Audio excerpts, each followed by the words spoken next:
ওকে, SSC শিক্ষার্থী বন্ধুরা,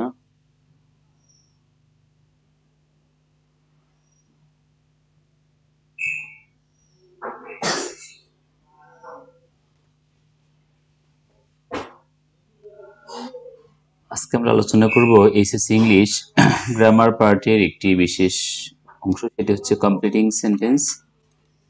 এই প্রশ্নটি থেকে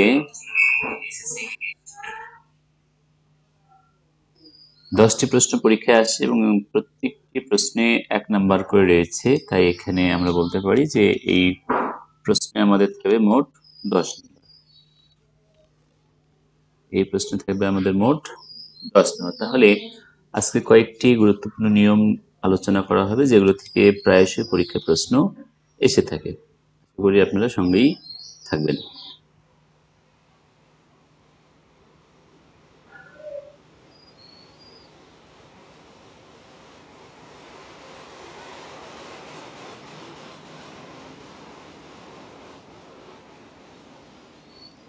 প্রথম যে নিয়মটি আলোচনা করব সেটি হচ্ছে ইট ইজ হাই টাইম।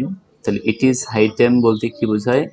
যে কোনো একটি কাজ করার উপযুক্ত সময় হয়েছে বা পর্যাপ্ত সময় পার হয়ে গিয়েছে, যে কাজটি এখনই সম্পূর্ণ করা দরকার, এরকম বোঝাতে আমরা ইট ইজ টাইম অথবা ইট ইজ হাই টাইম ব্যবহার করি।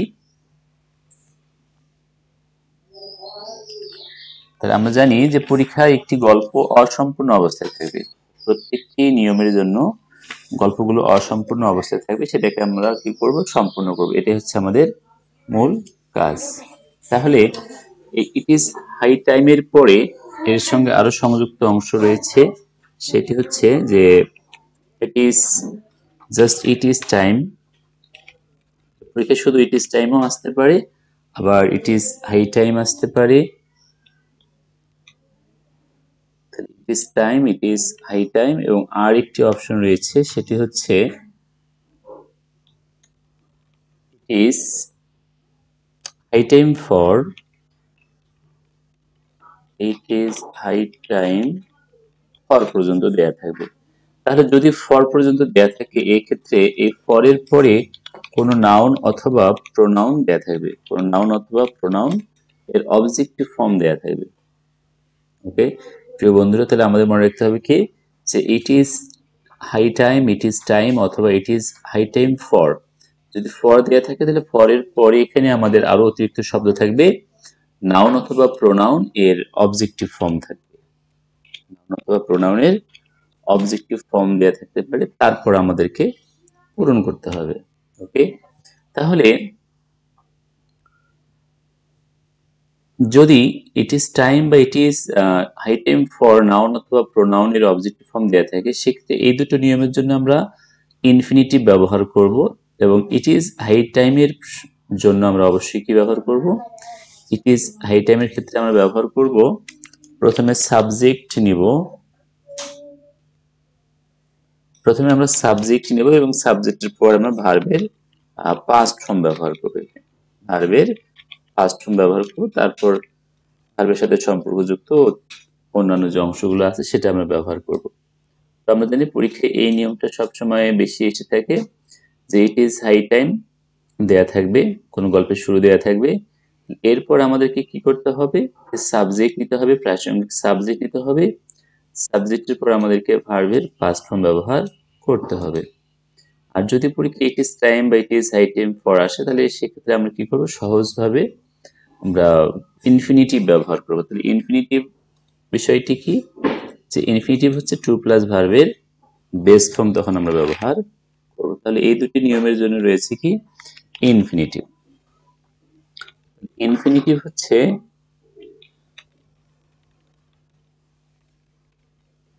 প্রথমে টু নিতে হবে আমাদেরকে, এবং তারপর হচ্ছে ভার্বের আমরা বেস ফর্ম ব্যবহার করব। এর সাথে সম্পর্কযুক্ত অন্যান্য যে শব্দগুলো আছে বাক্যটাকে সম্পূর্ণ করার জন্য, সেই শব্দগুলো আমরা ব্যবহার করব। ওকে, তো আমরা এক্সাম্পলের মাধ্যমে দেখি, তাহলে আমাদের আরো সুবিধা হবে।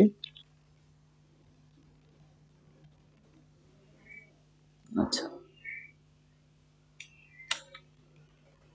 করাপশন, করাপশন মানে হচ্ছে দুর্নীতি, is an obstacle, corruption is an obstacle to our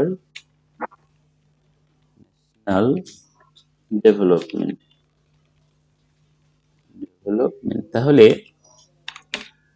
দুর্নীতি হচ্ছে, করাপশন শব্দের অর্থ হচ্ছে কি দুর্নীতি। তাহলে এই দুর্নীতি হচ্ছে কি আমাদের জাতীয় উন্নয়নের ক্ষেত্রে একটি বাধা। তাহলে অবস্টেকল মানে কি বাধা। তাহলে তাই যদি হয় তাহলে আমাদের কি করতে হবে, যে কোনো ভাবে এই দুর্নীতিকে আমাদের, দুর্নীতির বিরুদ্ধে আমাদের রুখে দাঁড়াতে হবে। এখানে এর পরে দেয়া থাকবে যে it is high time. It is high time এখানে দেয়া আছে, আমরা কি করতে পারি, ইট ইজ হাই টাইম এর পরে আমরা এখানে সাবজেক্ট ব্যবহার করব অথবা কোনো ইনফিনিটিভ ব্যবহার করব, যে কোনো একটা ব্যবহার করলেই হবে। তাহলে যদি আমরা সাবজেক্ট ব্যবহার করি উই, স্ট্যান্ড এর পাস্ট হচ্ছে কি স্টুড, স্টুড এগেইনস্ট করাপশন, অর্থাৎ আমাদের এটাই উপযুক্ত সময় যে দুর্নীতির বিরুদ্ধে রুখে দাঁড়ানো। তাহলে উই স্টুড, এটা আমরা লিখলাম উই স্টুড এগেইনস্ট করাপশন, এটাই আমাদের উপযুক্ত সময় যে আমরা কি করব, দুর্নীতির বিরুদ্ধে রুখে দাঁড়াবো। অথবা আমরা কি করতে পারি, অথবা আমরা লিখতে পারি যে it is high time, it is high time, আমরা যদি টু ব্যবহার করি, টু স্ট্যান্ড নিতে হবে, তখন টু স্ট্যান্ড আমরা ব্যবহার করব, টু স্ট্যান্ড এগেইনস্ট করাপশন। তাহলে প্রিয় বন্ধুরা আমরা বুঝতে পারলাম যে এটা এখানে দুভাবেই সলভ করতে পারি। তাহলে আমরা কখনো ইনফিনিটিভ বা কখনো পাস্ট ইনডেফিনিট ক্লজ উভয় ব্যবহার করে আমরা এই জাতীয় যে বাক্যগুলো থাকবে সেগুলোকে আমরা সলভ করতে পারবো। আশা করি আপনারা বুঝতে পেরেছেন। আর একটি কি রয়েছে, ফর যদি কখনো দেয়া থাকে তখন আমরা কি করব।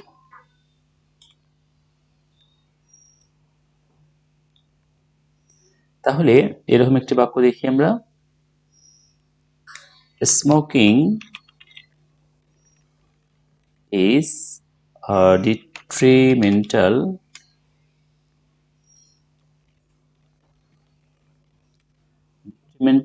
to health। তাহলে ধূমপান স্বাস্থ্যের জন্য ক্ষতিকর, smoking is detrimental to health, ধূমপান স্বাস্থ্যের জন্য ক্ষতিকর। তাহলে you are addicted to smoking, তুমি ধূমপানে আসক্ত হয়েছো। তাহলে ইট ইজ, আমরা এভাবে লিখতে পারি it is time for you, এটাই উপযুক্ত সময় তোমার জন্য, টু গিভ আপ স্মোকিং, তাহলে ধূমপানকে বাদ দেওয়ার এটাই হচ্ছে উপযুক্ত সময়, ধূমপানকে বাদ দেওয়ার এটাই হচ্ছে উপযুক্ত সময়। সো আমরা বুঝতে পারলাম যে কিভাবে আমরা এই প্রশ্নগুলোকে সলভ করতে পারবো। তো আশা করি আপনারা বুঝতে পেরেছেন। এখানে আমরা একটি নিয়ম আলোচনা করলাম, এই নিয়মটি পরীক্ষায় মোটামুটি আসার মতো এবং এটি থেকে সবসময় প্রশ্ন। এরপরে আমরা দ্বিতীয় আরেকটি নিয়ম আলোচনা করব।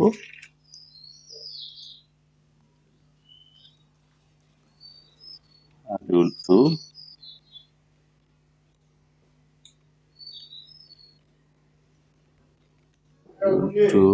আলোচনা করবো আমরা এখন।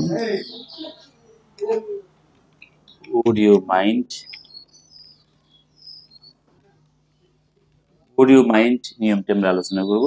তাহলে would you mind হচ্ছে যে নম্র বা ভদ্রভাবে আমরা যদি কাউকে কোনো কাজের জন্য অফার করি বা অনুরোধ করি, সেই ক্ষেত্রে আমরা এই would you mind যে ফ্রেজটি রয়েছে এই ফ্রেজটি আমরা ব্যবহার করি। তো আমরা জানি শুধু মাইন্ড মানে মনে করা, তো এখানে would you mind হচ্ছে কাউকে নম্র বা ভদ্রতা সহকারে কোনো কাজের জন্য অনুরোধ করা। এটাও পরীক্ষার জন্য খুবই গুরুত্বপূর্ণ, ইম্পর্টেন্ট। এবং শুধু কমপ্লিটিং সেন্টেন্স নয়, আমরা এই ফ্রেজটিকে রাইট ফর্ম অফ ভার্বসে ব্যবহার করতে পারি, যেখানে আমরা কি করে থাকি সাধারণত would you mind এর পরে আইএনজি যুক্ত ভার্ব, যেটাকে জেরান্ড বলি আমরা, সেই জেরান্ড ব্যবহার করে থাকি। ওকে, আমরা দেখি। তাহলে এরপরে আমাদের কি বসাতে হবে, আইএনজি যুক্ত ভার্ব ব্যবহার করতে হবে এবং শেষে প্রশ্নবোধক চিহ্ন দিতে হচ্ছে নিয়ম। তো আমরা দেখি কাউকে নম্র বা ভদ্রভাবে কোনো কাজের জন্য অনুরোধ করা বোঝাবে।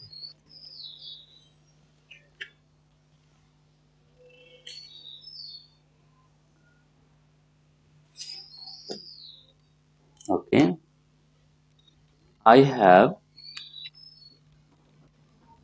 lost my cell phone. আমি আমার মোবাইল ফোনটি হারিয়ে ফেলেছি। Would you mind এরপরে গ্যাপ দেয়া আছে so that I can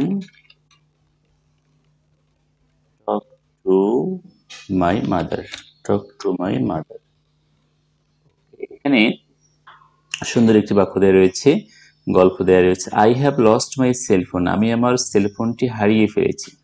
তাহলে I have lost, আমি হারিয়েছি আমার মোবাইল ফোনটি বা সেল ফোনটি। ওকে,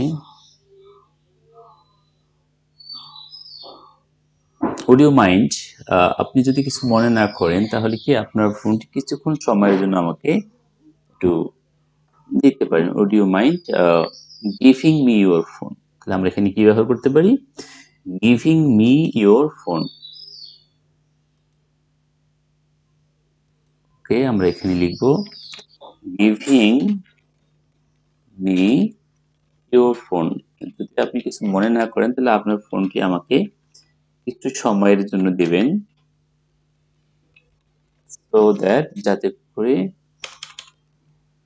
I can talk to my mother, আমি আমার মায়ের সাথে কথা বলতে পারি। সো এভাবে আমরা কি করে থাকি, এই বাক্যগুলোকে সম্পূর্ণ করে থাকি। তাহলে গিভিং মি ইয়োর ফোন আইনযুক্ত ভার্ব এখানে ব্যবহার করা হলো। আচ্ছা,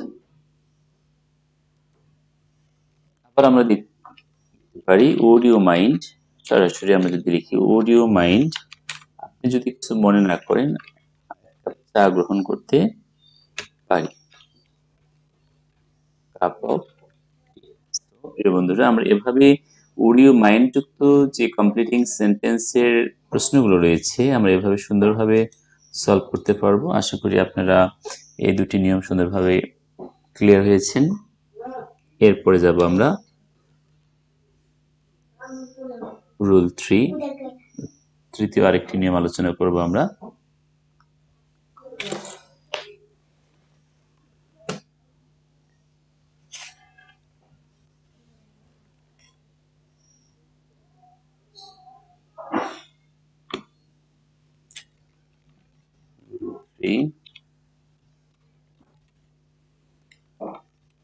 so that যুক্ত অথবা in order that যুক্ত যে ইনকমপ্লিট সেন্টেন্স গুলো আছে সেগুলোকে আমরা কিভাবে সলভ করব। তো আমরা জানি যে so that বা in order that হচ্ছে একটি সাবঅর্ডিনেট কনজাংশন, হচ্ছে সাবঅর্ডিনেট একটি কনজাংশন। ওকে, সাবঅর্ডিনেট কনজাংশন। তো এই so that বা in order that একটি ক্লজ কে যুক্ত করে, যে ক্লজটির নাম হবে সাবঅর্ডিনেট ক্লজ এবং এই ক্লজটি প্রিন্সিপাল ক্লজের সঙ্গে সংযুক্ত অবস্থায় থাকবে। তাহলে এটি দ্বারা কোনো কাজের উদ্দেশ্যকে নির্দেশ করে, অর্থাৎ বক্তা কেন কোনো একটি কাজ করতেছে তার উদ্দেশ্যটা নির্দেশ করে হচ্ছে সো দ্যাট। এখানে আমরা যদি একটু স্ট্রাকচারটা দেখিয়ে তাহলে কিভাবে থাকবে, দু রকমের গঠন রয়েছে আমরা জানি। আচ্ছা, এখানে সাবজেক্ট যদি ভার্বের বেস ফর্ম দেয়া থাকে তাহলে প্রেজেন্ট টেন্স হচ্ছে আমাদের বেস ফর্ম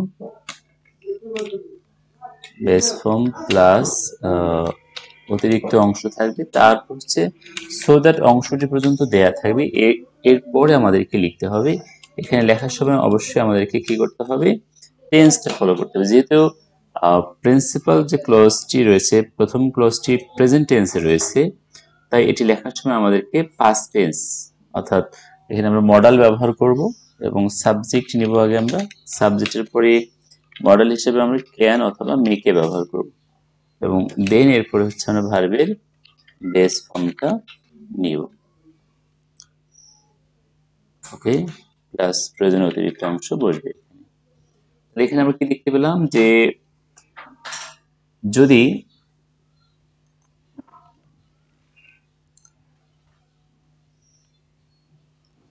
সো দ্যাট এর পূর্বের অংশে যদি প্রেজেন্ট টেন্স থাকে তাহলে অবশ্যই তারপরে যে ভার্বের অংশটি রয়েছে সেটিকে অবশ্যই আমাদের মডাল অক্সিলারি ক্যান অথবা মে ব্যবহার করতে হবে। দেন হচ্ছে ভার্বের বেস ফর্ম নিতে হবে।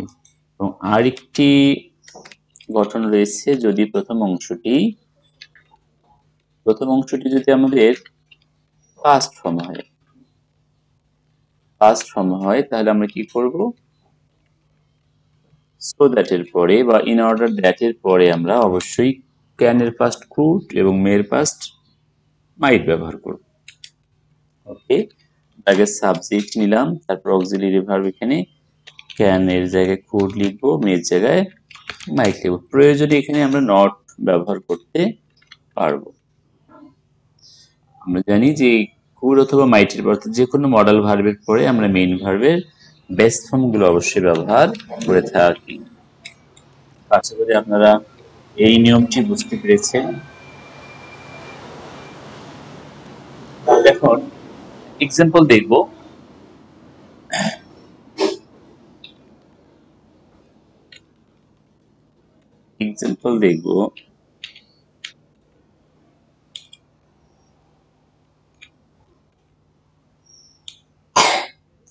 হি স্টাডিজ, সে পড়াশোনা করে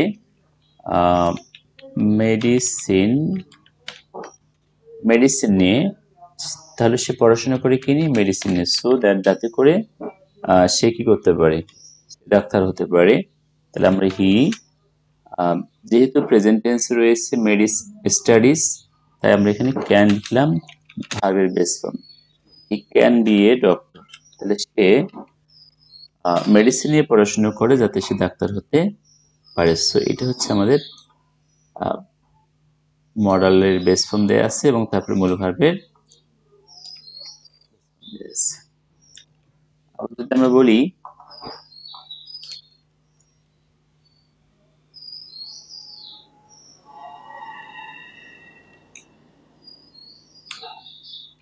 হি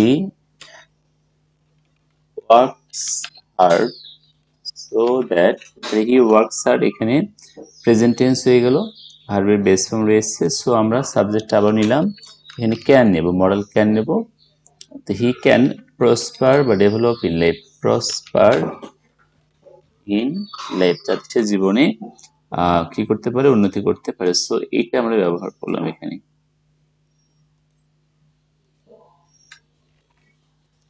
আমরা আরেকটি এক্সাম্পল দেখবো, সেটি হচ্ছে পাস্ট টেন্স যদি থাকে সেক্ষেত্রে কেমন হবে।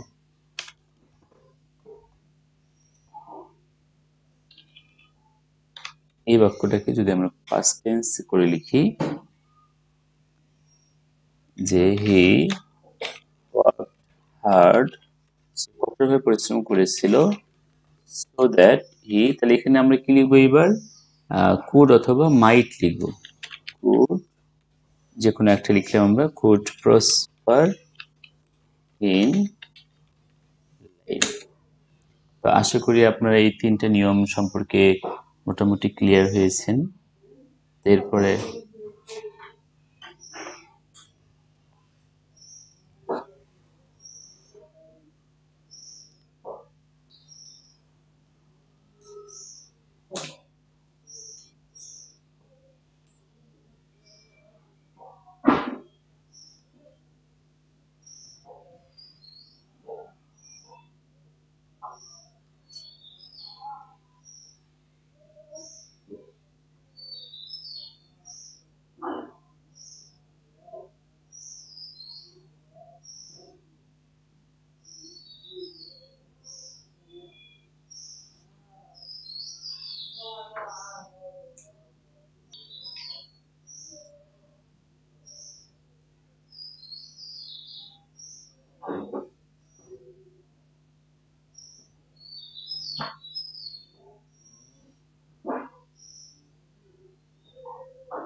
ধন্যবাদ সবাইকে। আজকে এই পর্যন্ত। আশা করি সামনে আরো আলোচনা করতে পারবো। সে পর্যন্ত সবাই ভালো থাকবেন।